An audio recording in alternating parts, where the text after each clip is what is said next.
৬ মাসের পর থেকে শিশুর জন্য বুকের দুধের পাশাপাশি পরিপূরক খাবার। জীবনের প্রথম ২ বছর পর্যাপ্ত পুষ্টি না পেলে শিশুর শারীরিক ও মানসিক বিকাশে বাধা পড়তে পারে।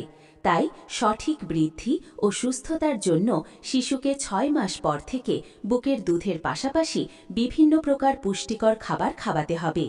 শিশুর ৭ মাস থেকে পরিপূরক খাবারের শুরু।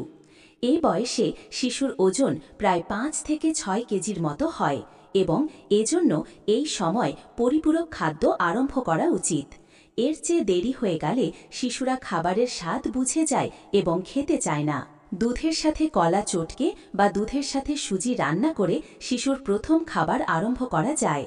চালের গুঁড়া, আটা ইত্যাদি সিদ্ধ করে দুধের সাথে পাতলা করে খাওয়ানো যায়। ৭ থেকে ১২ মাস বয়স পর্যন্ত শিশুর খাবার। শিশু যতবার চায় বুকের দুধ খাওয়ান।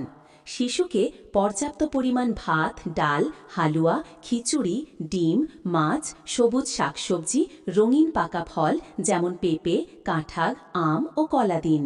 শিশু বুকের দুধ খেলে এই সকল খাবার দিনে ৩ বার দিন। শিশু বুকের দুধ না খেলে এই সকল খাবার দিনে ৫ বার দিন। ২ বছর বয়সের ওপরে শিশুর খাবার।